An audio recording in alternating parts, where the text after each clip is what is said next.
Last lecture में हमने किया था कि हमारे पास arithmetic mean simply find out किया था फॉर अनग्रुप डाटा पॉपुलेशन और सैंपल के लिए। फिर हमने weighted arithmetic mean find out किया था। अब हम इसकी प्रॉपर्टीज़ करने जा रहे हैं। Properties of arithmetic mean is very important. There are 4 properties. पहली प्रॉपर्टी हमें क्या कहती है कि आपने जो डाटा सेट से कोई एक डाटा सेट लिया है उससे आपने मीन कैलकुलेट किया है। मीन कैलकुलेट करने के बाद आपने हर ऑब्जर्वेशन को उसके मीन में से माइनस कर दें तो आपका आंसर 0 आना चाहिए। अगर ये तो वर्डिंग की बात है। अगर हम मैथमेटिकली प्रूव करें तो मैथमेटिकली वो कहता है कि the sum of the deviations क्या होते हैं? फ़र्क किसका लेना है आपने? तफरीक किसको किससे करना है? हर ऑब्जर्वेशन को उसके मीन में से माइनस कर देना है, फिर आपने उस कॉलम का सम करना है तो वो आपके पास 0 के इक्वल आना चाहिए। आपने प्रूफ्स नहीं करने, जस्ट आपने इसके प्रॉपर्टीज लर्न करनी है। इसके बाद वो हमें कहता है the sum of squared deviations of x i from their mean x bar is minimum. यही वाली प्रॉपर्टी एक्स आई में से एक्स बार, पहले आपके पास एक्स का कॉलम होगा, देन आप वहां से एक्स बार कैलकुलेट करेंगे, फिर एक नया कॉलम बनाएंगे एक्स माइनस एक्स बार का, उसका वो माइनस का जब कॉलम करके आप सम करेंगे तो उसका 0 आना चाहिए। आपका जो एवरेज है वो बिल्कुल परफेक्ट होगा। अगर आपको वो 0 के इक्वल नहीं आता, इसका मतलब है आपकी कैलकुलेशन में गड़बड़ है या आपके फॉर्मूला गलत है या कुछ उसमें गलती है जो इसका आंसर 0 नहीं आ रहा। इसी तरह वो अब हम कहता है कि सम ऑफ स्क्वायर्ड डेविएशंस, यही वो चीज़, यही डिफरेंस, यही डेविएशन आपने स्क्वायर कर लेना, देन उसका सम करना है। तो किसी भी आर्बिट्रेरी मीन की निस्बत वो मिनिमम होगा। यानी आप एक्स बार है, डाटा आपका बेस करता है फर्स्ट 5 वैल्यूज़ पे, आप उसकी एवरेज कैलकुलेट करते हैं तो आपके पास लेट्स से आपके पास आती है 4 एवरेज या 3 एवरेज आई है। तो 3 के बाद आपने प्रॉपर फार्मूला से कैलकुलेट की है। अब आप सपोज कर लें कि उसी डाटा में से आप कहते हैं नहीं 3 अप्रोप्रिएट नहीं है, हम इसको 4 कर लेते हैं, आर्बिट्रेरी मीन चूज कर लेते हैं। आर्बिट्रेरी मीन मीन्स कोई भी टेम्परेरीली मीन चूज कर लिया जिसको हमने 4 का, तो दोनों में से ये जो स्क्वायर डेविएशन होगा ये एक्चुअल मीन वाली वैल्यूज का कम होगा as compare to arbitrary mean के। थर्ड प्रॉपर्टी हमें कहती है कि अगर आपके पास बहुत सारे डाटाज हैं, उन सब का मीन आपने कैलकुलेट किया है, तो मीन्स का मीन कैसे कैलकुलेट करते हैं? आप क्या करेंगे, एक मीन्स का कॉलम होगा, आप बनेगा आपके पास, हर जिस डाटा का मीन कैलकुलेट किया गया उसकी सैंपल ऑब्जर्वेशंस होंगी, सैंपल साइजेस होंगे आपके पास। n1 को x बार 1 से मल्टीप्लाई करें, बिल्कुल उसी तरह जिस तरह हमने x को वेट्स के साथ मल्टीप्लाई किया था, इसी तरह आपने यहाँ पे हर n को उसके x बार 1 के साथ मल्टीप्लाई करना, then n2 x bar 2 and so on n के x बार के, और डिवाइड करना है टोटल नंबर ऑफ ऑब्जर्वेशन जितने भी टोटल सैंपल हैं उन सब पे। यहाँ पे n1, n2 और nk के समेशन को उसने सिंपली n से रिप्रेजेंट कर दिया कि इन सारों का सैंपल का जो सम है उसको n से शो किया गया। लेकिन आप सम ऑफ ni भी कर सकते हैं और n वेरी करेगा 1 to k। This is called x double bar. इसकी नोटेशन है x डबल बार यानी मीन्स का मीन। और इन अदर वर्ड्स हम क्या करते हैं कि ये नीचे लिखा हुआ है a weighted mean of all the sub groups means, यानी कि आपके मीन्स का मीन कैलकुलेट किया, सब ग्रुप्स मीन्स का वेटेड मीन कैलकुलेट किया गया। एक्स बार सी, एक्स बार लिखेंगे एक्स बार और सी आपके पास इसकी सब्सक्रिप्शन में आ जाएगा। फोर्थ वन प्रॉपर्टी जो है वो हमारे पास, अगर x जो है हमारे पास, इसका एक लीनियर रिलेशनशिप हम डिफाइन कर लेते हैं y के साथ, y is equal to ax plus b, ये रिलेशनशिप पाया जाता है तो इनके मीन्स में भी सेम रिलेशनशिप पाया जाएगा, y bar is equal to ax bar plus b। ये आपने एज इट इज याद कर लेनी है। इसमें एक चीज़ है कंपल्सरी है या रूल है कि जो वेरी कांस्टेंट हम a है ये हम x के साथ मल्टीप्लाई करें, ये हमारे पास नॉन जीरो होना चाहिए। यानी अगर ये 0 होगा तो हमारा तो वेरिएबल ही खत्म हो जाएगा, एक कांस्टेंट ही बी रह जाएगा हमारे पास। इसलिए हमारे पास इसमें ये ए जो है ये नॉन जीरो होना चाहिए, बी मे बी 0 और may be any other number, but A should be not equals to 0। Y bar is equal to A x bar plus B के इक्वल आ गया। ये आपने एज इट इज याद कर लेना है, हम आगे नेक्स्ट इसके जब न्यूमेरिकल्स करेंगे तब उसमें बहुत अच्छा क्लियर हो जाएगा आपको। ये देखिए एग्जांपल देखिए 3.3 the mean heights of the number of students in 3 sections. Mean heights दी गई हैं, नंबर ऑफ बॉयज यानी n1 n2 n3 दिया गया और मीन हाइट दिया गया x bar 1 x bar 2 and x बार 3। अब वो कहता है find the overall mean height of 120 boys.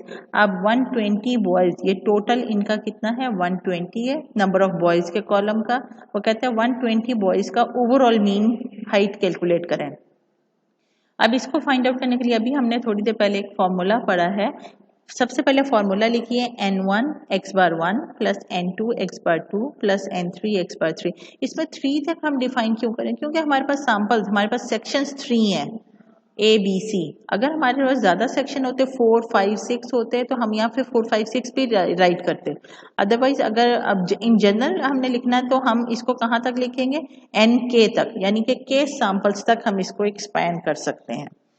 अब वही चीज हर 40 को आपने 62 के साथ मल्टीप्लाई किया 37, चाहे आप यहाँ पे मल्टीप्लाई करें चाहे आप एडिशनल यहाँ पे एक कॉलम बना लें कि ये आपके n आईज हैं, ये आपके x बार आईज हैं, आप n आई x बार आई का कॉलम बनाएं यहाँ पे और इन द एंड उसको सम कर लें। दोनों बातें सेम है, चाहे आप फॉर्मूला में लिख के मल्टीप्लाई प्लस कर लें चाहे आप कॉलम बना के कर लें, दोनों तरह आंसर आपका सेम आएगा। Is it clear? नेक्स्ट हमारे पास आ जाता है मीन फ्रॉम ग्रुप डाटा। अभी तक हमने जितना काम किया ये हमने अनग्रुप डाटा के लिए काम किया है। अनग्रुप डाटा जो है ना हमारे पास ये होता है जिसमें हमारे पास फ्रीक्वेंसी का कॉलम नहीं होता। फ्रीक्वेंसी का कॉलम नहीं है, जस्ट ऑब्जर्वेशंस रॉ मटेरियल दिया गया उसको हमने यूज करते हुए मीन कैलकुलेट किया। अब हमारे पास लेट्स से कि हमारे पास ग्रुप डाटा है। ग्रुप डाटा का मतलब उसने हमें एक टेबल की फॉर्म में डाटा दिया जिसमें हमारे पास एक क्लास लिमिट्स होंगी या क्लास बाउंड्रीज होंगी, एक्स का कॉलम होगा, फ्रीक्वेंसी होगी, या सिर्फ 2 कॉलम दिए जाते हैं क्लास लिमिट्स का और एफ का। वहां से हमने ये कैसे कैलकुलेट करना है, तो हमारा फॉर्मूला बनता है summation F I x I over n. N इसलिए लिखा गया है कि तमाम फ्रीक्वेंसीज का सम जो है वो भी हमारे पास एन के ही सैम्पल साइज के ही बराबर होता है, इसलिए या उसको एन लिख लें या सम ऑफ एफ आई लिख लें, दोनों तरह सेम है, कोई इसमें गलती नहीं है, कोई मैटर नहीं करता। एग्जाम्पल देखिए 3.4 calculate the mean weight of apples from the data in given example 2.2। Chapter number 2 की एग्जाम्पल 2.2 जो थी सेकेंड एग्जाम्पल, उसमें ये ग्रुप डाटा हमने वहाँ ऑब्जर्व किया था जिसमें हमने ये क्लासेस बनाई थी और ये हमने उसकी फ्रीक्वेंसी लिखी थी। ठीक हो गया। अब वो ये हमें कह रहा है कि आप इसका जो है अरिथमेटिक मीन कैलकुलेट करें। अच्छा जी, ये सम ऑफ एक्चुअल ऑब्जर्वेशंस का इसकी ज़रूरत नहीं है। अच्छा, इसको वेट्स बनाने के लिए उसने यूज़ किया, ठीक हो गया। ये आपके पास इस ग्रुप में जितनी नंबर ऑफ ऑब्जर्वेशंस आ रही थी उनका सम है। ये 85 to 104 के दरमियान जो ऑब्जर्वेशंस आ रही थी ये उनका सम है। ये सम क्यों किए गए हैं, क्योंकि हमने इनको रैंक्स असाइन करने थे, रैंक्स असाइन करने के लिए किए गए हैं। अच्छा, इसकी हमें ज़रूरत, ये हर क्लास की वो एवरेज निकाल रहे हैं हर, यानी कि उन्होंने इसको sample 1 sample 2 sample 3 sample 4 and so on ये सैम्पल्स कंसीडर कर लिया। सम इसलिए कैलकुलेट किया कि हम उनका मीन निकालें, वेट्स निकालें इसलिए, लेकिन अदरवाइज आपको ये करने की ज़रूरत नहीं है। आप जस्ट वेट्स लें और फ्रीक्वेंसी का कॉलम लें।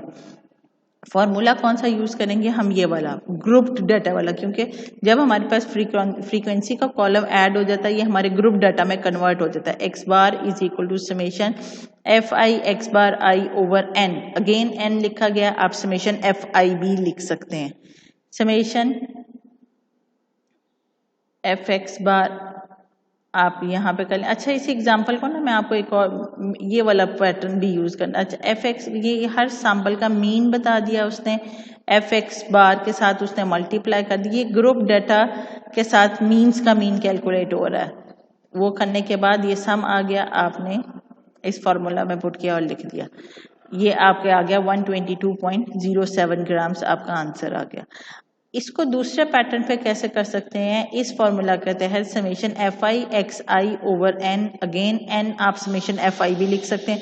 ये वेट्स हैं, ये फ्रीक्वेंसी का कॉलम है, आप इन वेट से एक्स कैलकुलेट कीजिए।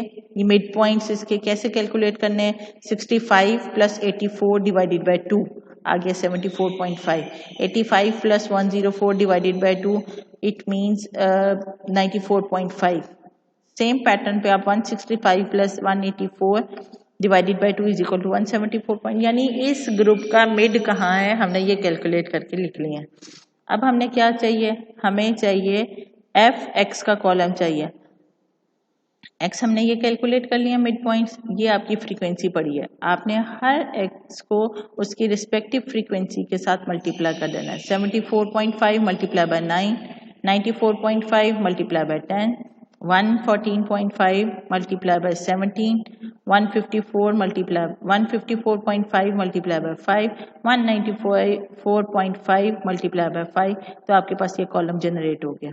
अब इस कॉलम को आपने बाकी सारे कॉलम्स को भूल जाना है, जो लास्ट वन कॉलम है उसका हमें चाहिए समेशन, उसकी वैल्यू उसका सम चाहिए, divided by number of observations. कहाँ से पता लगे, इस डाटा में पूरे डाटा सेट में आपके पास नंबर ऑफ ऑब्जर्वेशंस कितनी थी, 60 एप्पल्स का डाटा दिया गया था और फ्रीक्वेंसी का सम भी 60 आ गया। तो हमारे पास इस सम को हम 60 पे डिवाइड कर देंगे तो हमारे पास एवरेज ग्राम ऑफ एप्पल निकल आएगा कि 122.5 ग्राम्स है।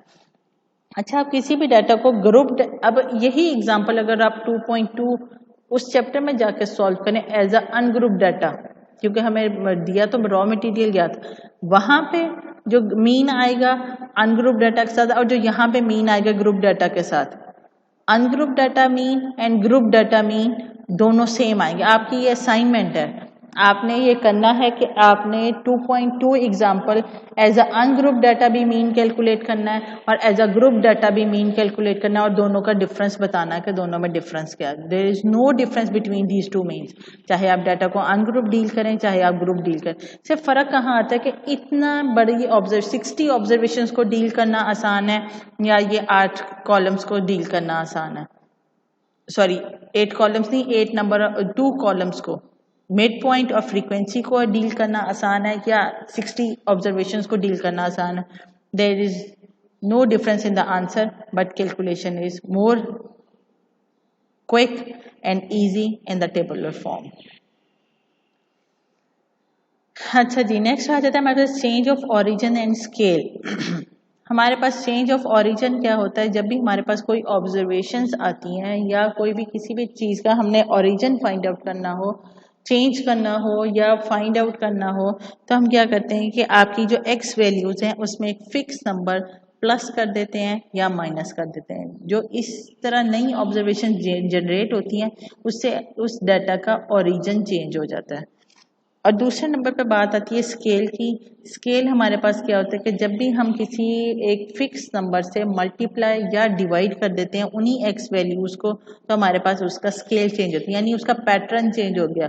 लेकिन जहाँ वो सिंगल नंबर पे था वहाँ पे वो डबल या ट्रिपल या जिस भी कॉन्स्टेंट से मल्टीप्लाई गया उतना उसमें वेरिएशन ज़्यादा आ जाती है।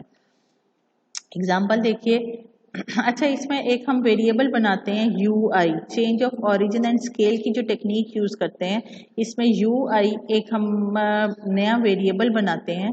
कैसे, हर एक्स में से एक कांस्टेंट ए आर्बिट्रेरी मीन हम माइनस कर, एक्चुअल मीन नहीं करेंगे, आर्बिट्रेरी मीन करेंगे। एक्चुअल मीन करेंगे तो ये डिफरेंस हमारे पास 0 हो जाएगा। एक्चुअल नहीं करना, आर्बिट्रेरी मीन लेना फ्रॉम योर डाटा और उसको नंबर ऑफ ऑब्जर्वेशन उसको नंबर ऑफ ऑब्जर्वेशन पे डिवाइड, एक एनी कांस्टेंट पे आपने डिवाइड कर देना। वो कांस्टेंट कुछ भी हो सकता है, लेट्स से एच है। एच हमने वैसे रिप्रेजेंट किया था इंटरवल के लिए, अभी हम यहाँ पे इंटरवल, लेकिन इंटरवल भी तो एक कांस्टेंट ही है ना। आप एक कांस्टेंट से चाहे H L M N Y रख दें, आप कुछ भी उसका नाम दे दें। हम कैसे एग्जांपल देखें, 3.5 give the following frequency distribution of weights, calculate the mean weights by the short method. इसको हम कहते हैं short method, change of origin and scale को। कैसे करना है, आपके पास वेट्स दिए गए हैं, आपके पास फ्रीक्वेंसी का कॉलम दिया गया है, ये वाला आप यहाँ से मिड पॉइंट्स कैलकुलेट कर लेते हैं, एक्स कैलकुलेट कर लेते हैं। एक्स कैलकुलेट करने के बाद आप यहाँ पे यू आई का कॉलम बनाना है। यू आई जो है आप ये जो एक्स आई का कॉलम बनाना, इसमें से कोई भी आप सेंटर वाली ऑब्जर्वेशन ले लें। लेट्स से आपने 134.5 ले लिया, आपका ये नहीं दिल मान रहा, आप 194.5 ले लें, 174.5 ले लें, 94 ले लें, 74.5, जो आपका दिल करे, क्योंकि ये तो आर्बिट्रेरी मीन है। सेंटर वाला लेने का फायदा ये होता है सिर्फ कि इससे हमारे पास कैलकुलेशन आसान हो जाती है। जितनी हमारे पास प्लस वैल्यूज होती हैं उतनी ही हमारे पास माइनस वैल्यूज हो जाती हैं। लेकिन इसमें आपको समझाने के लिए उन्होंने क्या किया, उन्होंने आर्बिट्रेरी मीन 114.5 डिसाइड कर लिया। ए वैल्यू जो है वो 114.5 है और इसका इंटरवल फाइंड आउट किया है, तो वो आपके पास 20 है। जब हमने क्वेश्चन किया था उसमें मैंने आपको इंटरवल कैलकुलेट करना बताया था कि आप इस ग्रुप के या अपने डाटा की किसी भी ग्रुप का किसी भी क्लास के का नंबर्स जो हैं आप फिंगर टिप्स पे काउंट कर लें, नंबर एक तरीका। नंबर दो, आप इनकी दो अपर कंजेक्टिव लिमिट्स को माइनस कर दें कहीं से भी पूरे डाटा में से, या दो लोअर को माइनस कर दें, तो भी आपके पास ग्रुप डाटा में कन्वर्ट हो जाता है, सॉरी इंटरवल निकल आता है। अगर आप ये भी नहीं करना चाह रहे, आप बिल्कुल कुछ नहीं वो नहीं फाइंड, तो आप फिंगर टिप्स पे काउंट कर लें उनको, तो आपके पास इंटरवल आ गया 20 का। आपने एज जो है वो 20 रखा और उससे एक नया फॉर्मूला बना के आपने यू आई की वैल्यू कैलकुलेट कर ली है। अब यू आई कैलकुलेट करने का तरीका क्या है, हर value 74.5 minus 114.5 divided by 20, answer is -2। 94.5 minus 114.5 divided by 20, answer is -1। ये आप सारा इसी तरह कॉलम जनरेट कर लेंगे यू आई का। देन आपने ये पहले दो कॉलम्स भूल जाने। अब एफ आई यू, फॉर्मूला क्या आपका मीन का, समेश यू बार का formula summation F U I over N. आपने क्या करना है, हर u को उसके रिस्पेक्टिव f से मल्टीप्लाई कर देना, -2 मल्टीप्लाई बाय 9। अब आप देखेंगे आपकी कैलकुलेशन बहुत आसान हो जाएगी, आप ज़बानी भी कर सकते हैं, आपको कैलकुलेटर की इसमें ज़रूरत नहीं पड़ेगी। आपने ये सारी चीज़ें कर ली और आपका आंसर आ गया, प्लस वाली जो ऑब्जर्वेशन थी उनका आंसर आया +52 और माइनस जो वैल्यू सम हुई थी उनका -28 था। जब हमने इसको 52 माइनस 28 किया तो आंसर आ गया 24। यानी अब हमारे पास समेशन एफ आई यू आई का जो सम है वो हमारे पास है 24 divided by number of observation 60। अच्छा, एक्स बार हमने फोर्थ वन प्रॉपर्टी पढ़ी थी कि अगर कोई आपके पास वैल्यू वेरिएबल है y जिसमें ए एक्स प्लस बी का रूल फॉलो कर रहा है, तो सेम पैटर्न पे उसके वही रिलेशनशिप उसके मीन में भी पाया जाएगा। अब ये देखिए एक्स बार में जो रिलेशनशिप पाया जाता है ए प्लस यू एच यू बार है। यहाँ से हमने यू बार कैलकुलेट कर लिया, यू बार कैलकुलेट कर लिया, या आप वैसे लिख लें 24 डिवाइडेड बाई 60। ये हमने लिख लिया 24 डिवाइडेड बाई 60। ए की वैल्यू क्या थी, हमने डिसाइड की 114.5, वो लिख ली। मल्टीप्लाई बाय एज करना है, एज कितना था 20, हमने 24 के साथ 20 मल्टीप्लाई कर लिया। इसको फर्स्ट ऑफ ऑल हम ब्रैकेट को रिजॉल्व करेंगे, देन हम डिवीजन को सॉल्व करेंगे और इसके बाद हम प्लस करेंगे, तो हमारे पास आंसर इज 122.5। अब ये देखिए हमारे पास तीन तरीके हो गए। पहला तरीका अनग्रुप डाटा को डील करने का, second one normal frequency distribution बना के वहां से आपने फॉर्मूला तैयार किया। अब एक नया फॉर्मूला था change of origin and scale का, जिसको हमने शॉर्ट मेथड का नाम भी दिया था। शॉर्ट मेथड से भी एक ही एग्जाम्पल का तीन तरीकों से मीन 122.5 ही 5 ग्राम्स ही आए। यानी इससे हमें पता लग गया कि हम फॉर्मूला इस डाटा पे कोई भी लगाएं, कोई भी फॉर्मूला लगेगा, लेकिन उसका आंसर जो है वो एवरेज जो है वो सेम आएगी, उसकी एवरेज पे कोई फर्क नहीं पड़ेगा।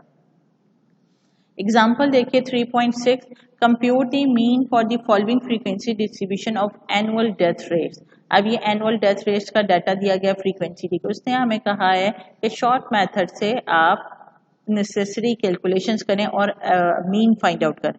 अब आपको तरीका पता लग गया, डेथ रेट से आपने मिड पॉइंट्स कैलकुलेट करने, फ्रीक्वेंसी आपको गिवन है, आपने एक्स आई से यू आई डिफाइन करना है, यू आई कैलकुलेट करना है। आपका दिल करे आप 8.95 रख लें आप आर्बिट्रेरी मीन, आपका दिल करे आप 4.95 कर लें, आपका दिल करे आप 13.95 कर लें, जहां आपका दिल करता है arbitrary mean with in the limits of data आपने चूज करनी है। चूज करके आप उसको कैलकुलेट कर लें। इन्होंने 8.95 रखा है और डिवाइडेड बाय इंटरवल था, इंटरवल इसमें आपके पास 1 का है, तो डिवाइडेड बाय 1 करेंगे तो एज इट इज ही रहेगा, उसको कोई फर्क नहीं पड़ेगा। तो ये सेंटर में इसका माइनस आ गया, ऊपर नेगेटिव वैल्यूज आ गई और डाउनवर्ड इसकी प्लस वैल्यूज हैं। नेगेटिव वैल्यूज का सम कर लें, पॉजिटिव वैल्यूज का सम कर लें, आंसर दोनों को जब हम ऐड करेंगे तो आंसर आ रहा है -2। अब आपने यही रिलेशनशिप जो यहाँ पे यूज करते हुए यू आई बनाया था, यही रिलेशनशिप आपने उसके बार में भी कैलकुलेट करना है। X bar is equal to, यानी इन अदर वर्ड्स जो चीज हमने माइनस की थी वो हमने प्लस कर देनी है और जो डिवाइड की थी वो मल्टीप्लाई कर देनी है। यही का हम ये करेंगे। देखिए ए हमने माइनस किया था, यहाँ पे हम ए प्लस कर रहे हैं और एन समेशन एफ यू आई जो है और एच इसके साथ मल्टीप्लाई करना था। एच चूंकि 1 है तो उसका मैटर नहीं करेगा कि हम किसी भी नंबर को 1 से मल्टीप्लाई करें, तो फर्क नहीं पड़ता। 8.95 प्लस -2 ये वाला एफ यू का सम और divided by number of observation जिसमें 88 थी मल्टीप्लाई बाय 1, तो आपके पास आंसर आ जाता है -0.02। -0.02 को आप 8.95 में ऐड कर दें तो 8.93 is your answer. 8.93 is your average. अब ये एवरेज क्या शो कर रही है कि आपके जो एनुअल डेथ रेट्स है ना, उसमें आपको ये शो कर रहा है कि आपके पास एनुअली आपके पास ऑलमोस्ट 9 पीपल हैं जो जिनकी डेथ होती है और बाकी जो है आपका अलाइव है लोग। क्लियर?